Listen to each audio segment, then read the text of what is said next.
In the wake of World War II, the US government is engaged in a large number of secret medical experiments designed to help win the Cold War. Developing techniques for mind control to create a so-called Manchurian candidate. What is the extent of these brainwashing experiments?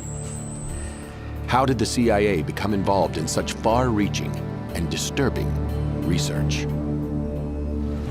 In May 1953, scientists at Porton Down are researching one of the most lethal nerve agents known to man, sarin.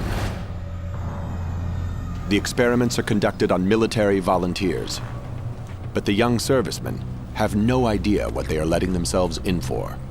On the board there was a separate notice, typed, which said in so many words, volunteers wanted to help find a cure for the common cold.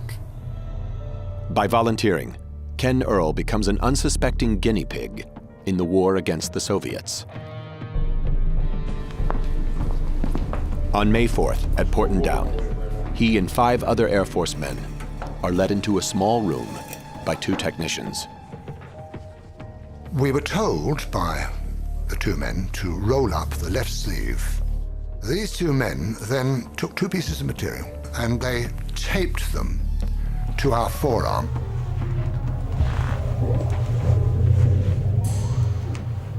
They then gave us each a respirator and that we were not, under any circumstances, to take off the respirator. And the door was sealed behind us.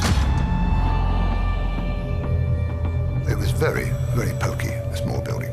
And I found out since it was a gas chamber, which puts the fear of death into you, of course.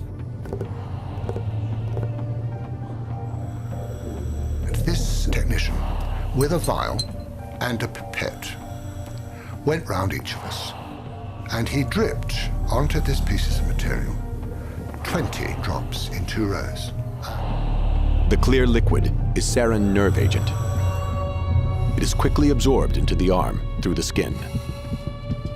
The effects are immediate. I became absolutely claustrophobic. I didn't know what sheer terror there is in being trapped and not being able to breathe properly. You feel you can't breathe. I was sweating profusely. And I now, even today, I have nightmares about it. After half an hour, we were released, gasping and spluttering and sweating into the open air. Beautiful sunny May morning. Absolute bliss. What a wonderful thing to be alive. The corresponding paperwork clearly states the purpose of the experiment is to determine the lethal dose of sarin. After the Korean War, disturbing new intelligence reaches Washington. Hundreds of American troops are still being held captive, subjected to brainwashing experiments, and then killed. Mind control research back home intensifies. The new goal is to cause an individual to become subservient to an imposed control, to the point where he will perform acts against his will and then have no memory of the act. The search for a real-life Manchurian candidate begins. To produce such an assassin, the CIA faces 2 main challenges: how to induce amnesia and how to program in new behavior. In 1957, Dr. Ewan Cameron, an eminent psychiatrist in Montreal, believes he has the answers. Cameron applies his techniques under the guise of normal therapy. There's a 3-part technique which started with an effort to wipe out past patterns of behavior. And this was accomplished through the use of particularly intensive, repeated, high-level electroshocks until no more convulsions could be elicited from a patient.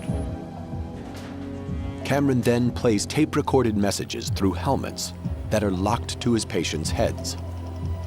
This psychic driving forces them to listen to repetitive statements for weeks on end to program in new behavior.